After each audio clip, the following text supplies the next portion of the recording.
ओम नमो भगवते वासुदेवाय। हमारे हिंदू धर्म में एकादशी का बहुत महत्व है। एकादशी का व्रत भगवान विष्णु को समर्पित होता है। साल भर में 24 एकादशी पड़ती है। हर एकादशी का नाम और महत्व अलग होता है। चैत्र मास के कृष्ण पक्ष में पाप मोचनी एकादशी का व्रत रखा जाता है। पाप मोचनी एकादशी का अर्थ है पाप को नष्ट करने वाली एकादशी। इस दिन विधि विधान से भगवान विष्णु की पूजा करनी चाहिए। पाप मोचनी एकादशी के दिन किसी की निंदा और झूठ बोलने से बचना चाहिए। इस व्रत को करने से ब्रह्म हत्या, स्वर्ण चोरी, मदिरापान, अहिंसा और भ्रूण हत्या समेत अनेक घोर पापों के दोष से मुक्ति मिलती है। एकादशी के दिन जो लोग उपवास रखते हैं और सच्चे मन से भगवान विष्णु की पूजा करते हैं, उन्हें जीवन में अच्छी सेहत, सुख और समृद्धि की प्राप्ति होती है। इस दिन भगवान विष्णु को पीले पुष्प, पीले वस्त्र और हल्दी मिला हुआ जल अर्पित करने से मनोकामनाएं पूर्ण होती है।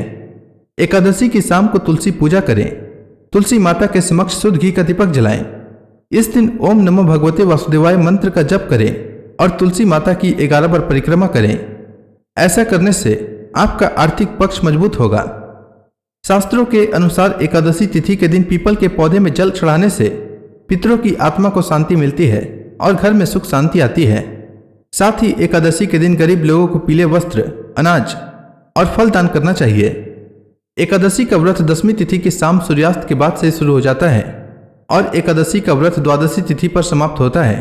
10वीं तिथि पर सूर्यास्त से पहले भोजन कर लें। इस दिन तामसिक भोजन से परहेज करें और सात्विक और हल्का आहार लें। एकादशी के दिन सुबह जल्दी उठकर स्नान करें। फिर व्रत का संकल्प लेते हुए कहना चाहिए कि हे जगत के पालनहार भगवान विष्णु, आज मैं एकादशी का व्रत रख रहा हूँ। मेरा यह व्रत निर्विघ्न पूरा हो जाए, इसकी शक्ति प्रदान करने की कृपा करें। इसके बाद भगवान विष्णु के समक्ष दीप प्रज्वलित करें। गंगा जल से उनका अभिषेक करें। उन्हें तुलसी दल अर्पित करें और फल का भोग लगाएं। इसके बाद एकादशी व्रत कथा का श्रवण करें और अंत में आरती करें। शाम को तुलसी माता के समक्ष शुद्ध घी का दीपक जलाएं। अगले दिन द्वादशी को स्नान करके और भगवान विष्णु की पूजा करके ब्राह्मणों को या जरूरतमंदों को भोजन कराएं। उन्हें दान दक्षिणा दें। इसके बाद शुभ मुहूर्त में व्रत का पारण करें। पारण का भोजन सात्विक होना चाहिए। पारण के भोजन में प्याज और लहसुन का प्रयोग न करें। अब आइए जानते हैं चैत्र मास के कृष्ण पक्ष में पड़ने वाली एकादशी यानी पाप मोचनी एकादशी के शुभ मुहूर्त के बारे में।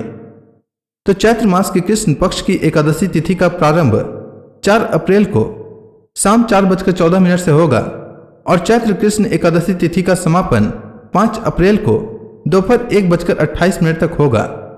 उदया तिथि के नियमानुसार पाप मोचनी एकादशी 5 अप्रैल शुक्रवार के दिन पड़ रही है। 5 अप्रैल को सूर्योदय का समय सुबह 6:06 रहेगा और सूर्यास्त का समय शाम 6:41 रहेगा और अभिजीत मुहूर्त दोपहर 12 बजे से दोपहर 12:49 तक रहेगा।